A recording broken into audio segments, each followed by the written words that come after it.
channel. I am Adit. Today I am going to say a well-known story, namely the two-headed weaver. So let's get started. The two-headed weaver. Once upon a time, there was a weaver by the name Mandarika. One day, when he was weaving the cloth, the wooden frames of his loom broke. He took an axe and went to the forest to bring wood in order to make new frames.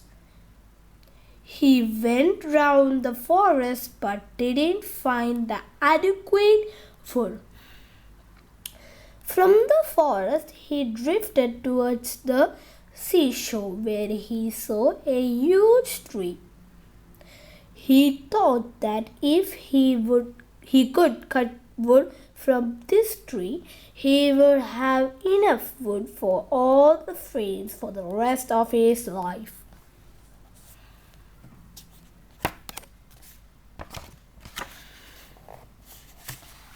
As the weaver raised his axe to cut the tree, a spirit living on that tree said, "Oh, weaver, this tree is my home, and it must be spared in any event, because it prevents my body from the cool breeze which comes from the sea."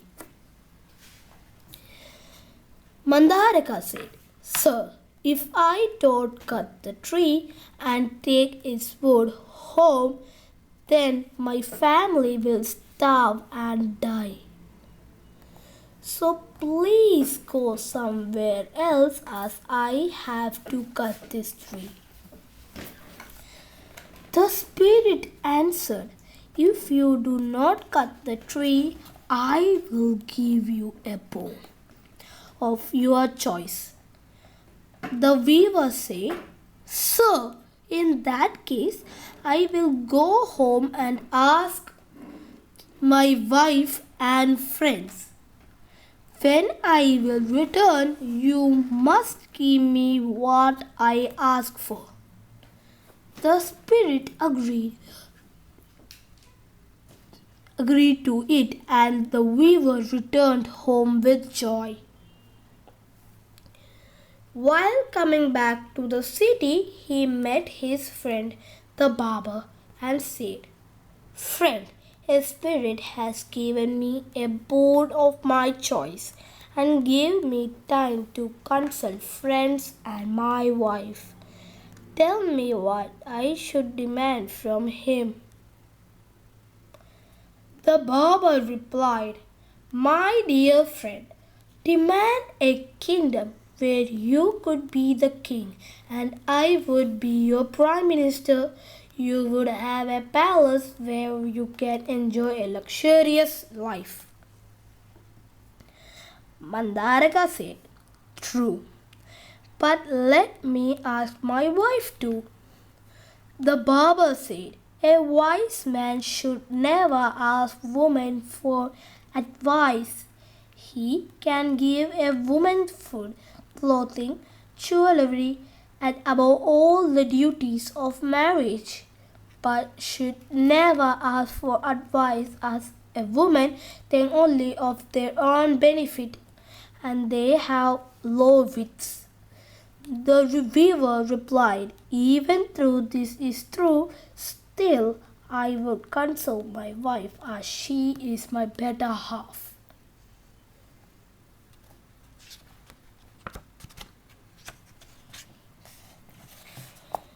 On reaching home, he narrated the whole story of the spirit and his bone to his wife.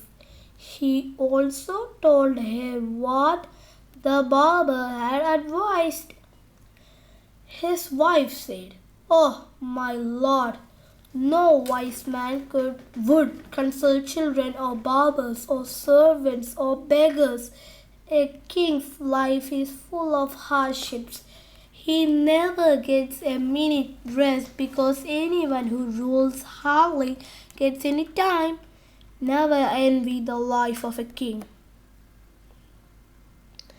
The weaver said, You are right, but you haven't told me what boon I should choose. She answered, Every day you are able to weave a single piece of cloth, which is barely enough to meet our daily needs. You should ask for another pair of arms and another head so that you can work on two pieces of cloth at once. One one help us meet our daily needs. The second will help us to meet special needs. Thus, we can live comfortably and more happily. Mandaraga agreed with his wife. He aptly went to the spirit and said, Sir, you have kindly given me a choice. I request you to give me two more hands and an extra head. He had hardly spoken before he was two-headed and four-armed. Rejoiced, the poor weaver began his homeward journey. People on the way saw him and considering him as a guide of demon, they stoned him to death. The moral of the story is that one who has no wits of one's own will perish. The end. Thank you friends for watching my channel. Kindly like, subscribe and share, and for more such stories kindly subscribe the channel. Thank you.